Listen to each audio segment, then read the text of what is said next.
Herkese merhaba arkadaşlar, kanalıma hoş geldiniz. Her zamanki gibi bir siparişimiz daha var. Bu siparişimiz biraz ağır duruyor. Yani boyutu da birazcık büyük. Bir de 2-3 tane var gibi duruyor. Üstünde Integrated Circuit Sensors diyor. Electronic Stocks yazıyor. İngilizce fazla yok tabi. İçinde bir devre var. Sensör gibi devre var ama ne olduğunu bilmiyorum açıkçası. Yine her zamanki gibi açıp bakacağız. Umarım bir sorun çıkmaz. Pakette bir sorun yok. Fazla darbe yememiş. Şuralarda normal. Demek ki devrenin izleri geçmiş buraya. Bacaklarının izleri falan. O yüzden olmuştur. Sorun yok. Bir açalım bakalım. Videoyu fazla uzatmayalım. Şöyle çektiğimiz zaman. Bu arada ben bunu da şu şekilde set olarak aldım. Yine AliExpress üzerinden. Şöyle. Bazıları kesiyor, bazıları kesmiyor ama iş görüyor, onu söyleyeyim size. Şöyle açtığımız zaman.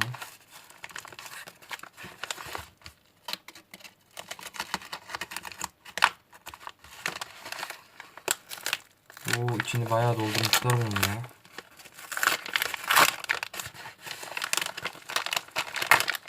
Oo, geliyor bir sürü şey. Oo, sensör. Öncelikle hangisinden başlayayım? Bundan başlayayım. Bu Sysmaker mı? Öyle bir şey adı. Bunun özelliği suya koyduğumuz zaman suyu mikronlara ayırıp böyle toz gibi oluşturuyor. Aslında su buharı gibi bir şey oluşturuyor. Merak ettim. Böyle bir şeyle hologram gibi bir şey yapabilir miyiz diye. Merak ettiğim için aldım. 6 lira gibi bir fiyatı vardı. Yanlış hatırlamıyorsam. Böyle bir şey. Buradan 6 volt ile 12 volt arası bir şey veriliyordu yanlış hatırlamıyorsam yine. O şekilde çalışıyor. Bunlarla ilgili zaten devrelerimiz, projelerimiz olacak. Onun için fazla ilgilenmiyorum. Şu şekilde bir görünüşü var. Bunu şöyle alttan koyuyoruz. Şu şekilde. Buradan böyle onları toz gibi yukarı çıkarıyor. Bu şekilde bu. Şöyle. Ondan sonra bunlar entegre gibi, pik gibi elemanları bunların üzerine takıp aralarında sıkıştırıp bunların üzerine işte programlama gibi şeyler yapabilmek için kullanılıyor. Genellikle de entegreler kullanılıyor. 4, 8 ve 7, 14 bacaklı falan ondanları bunları takabiliyoruz rahatlıkla.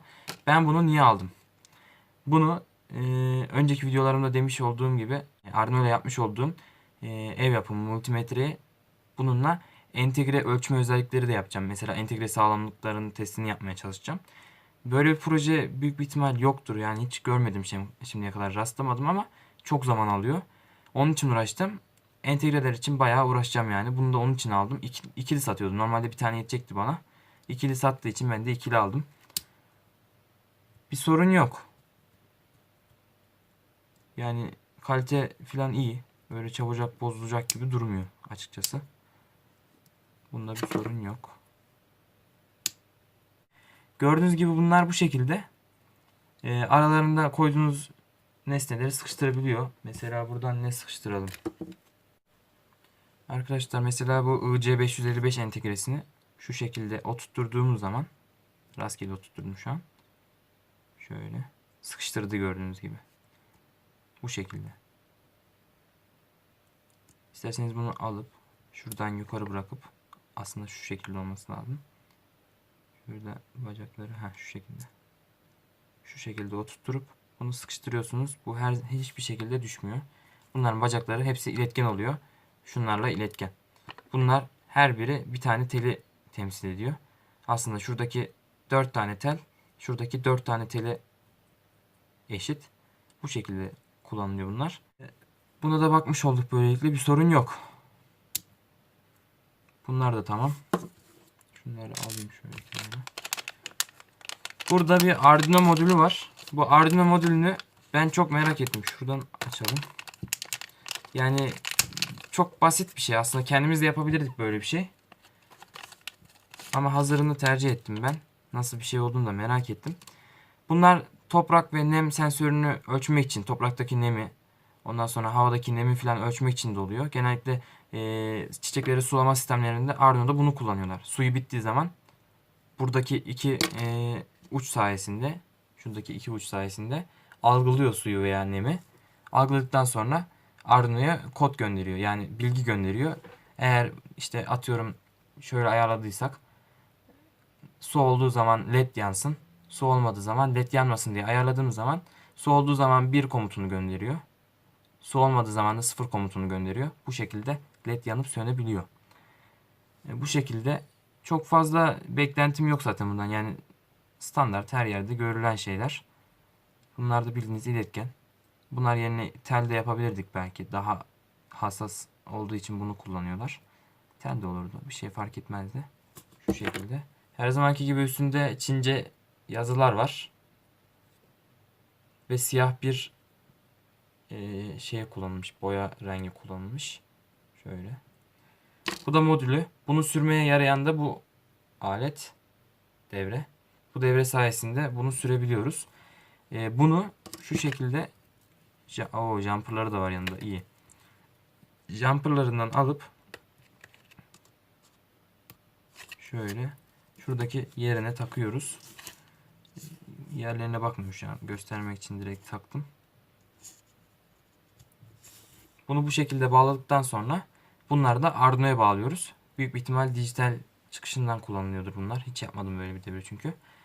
Bu şekilde kullanılıyor. Bunları kullanacağınız yere takıyorsunuz böyle şekilde. Bunu da programlayıp Arduino'dan enerjiyi sağlıyorsunuz. Bu da bu şekilde çalışıyor. Bunların devrelerini ileride göreceğimiz için anlatacak bir şey yok. Gördüğünüz gibi yurt dışından geldiği zaman bu şekilde geldi. Bunu da şuraya koyduğumuz zaman şöyle bunları sökeyim de.